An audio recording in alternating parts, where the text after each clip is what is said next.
This featureless void represents an absolute state of existence, a structural framework attempting to unify cosmic anomalies and human cognition under a single deterministic system. The framework is detailed in The Everything Theory by Ted Ernest Norton. Our objective is to map its internal axiomatic architecture to see how it attempts to solve the mechanics of reality. The theory relies on a strict semantic division. The word everything, a combined totality, is the exact opposite of everything, the individual entities we perceive. Norton defines this unmoving circle as now. This everything is entirely combined, not separated, not named, and not timestamped. Our experience exists in the not now. This shattered reality is composed of everything, individual units separated, named, defined, and bound by a specific timestamp. Norton claims this framework explains every possible occurrence and formation within our fragmented reality. This ontology is built on 4 pillars. The first 2 are the states of time, the now and the not now. To complete the system, the theory introduces the building block and the process. By accepting this strict division between a timeless totality and our time-stamped reality, we can deduce the mechanical origins of all phenomena, from the monumental birth of a swirling cosmic galaxy down to the microscopic formation of a single human thought. To understand the physical structure of the not now, we look to the theory's primary unit of construction. A building block is composed of 3 distinct digital strings: sound, energy, and gravity, known as the SEG substrate. Sound provides the amplitude for rotation, energy acts as the workforce, and gravity serves as the inward binding force. Before these strings bind together to form matter, they exist in a raw, unbound state.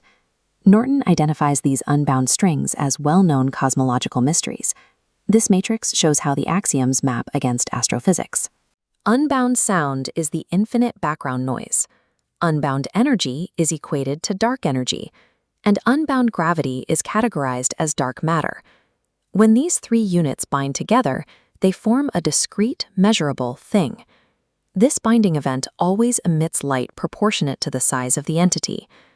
Norton defines the Big Bang as an initial, enormous combination event of pre-existing SEG units. The massive light emitted during that formation is what we still use today to define the event. Once a thing is formed, its behavior over time is governed by a chronological cycle.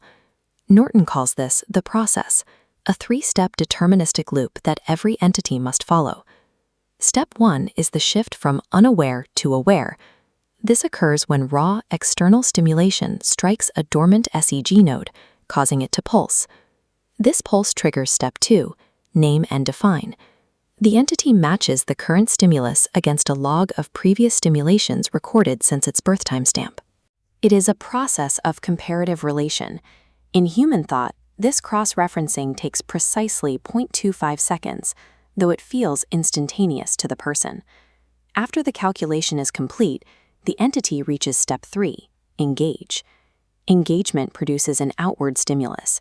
This inevitably strikes another node, forcing the receiver to begin its own 3-step cycle, perpetuating the loop endlessly.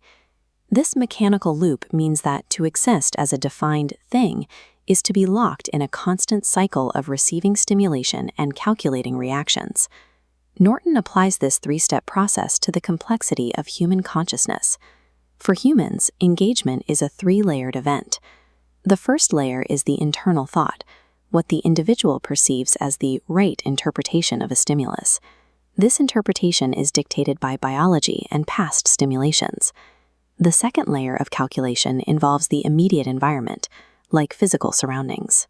The third layer filters the reaction through the abstract beliefs of the person's social group. A final thought is simply the algorithmic combination of these 3 interpretative layers processing a single input. Because this calculation is filtered through unique DNA, sex, health, and a specific birth timestamp, every human experience is strictly singular. Sociology groups these isolated singularities based on statistical probability to create collective rules for the group. This architecture reveals an inherent conflict. Societal rules are designed for the probability of a group, but they are invariably suffered by isolated, singular entities. When viewed as a unified system, Norton's framework connects the cosmic substrate of sound, energy, and gravity directly to our daily thoughts. The theory defines consciousness as the label we apply to the statistical probability of a recurring stimulus-reaction loop. This definition leads to a significant philosophical conclusion: the negation of true origination. Because we exist within the separated, time-stamped reality of the not now, we are strictly reactive beings. If every action is a calculated response to a stimulus, it raises questions about the nature of creativity and willpower. Norton asserts that creativity and willpower are actually unknown external stimuli.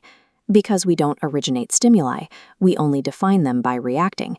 These traits arrive as inputs we have yet to name. Creativity and willpower are the mathematical results of the system's mechanics, not the source of the initial spark. This master equation summarizes the system. A singularity, any individual thing, is the sum of its SEG building blocks and the cyclical process of reaction. In this ontology, we do not originate our reality, we execute calculations to define it.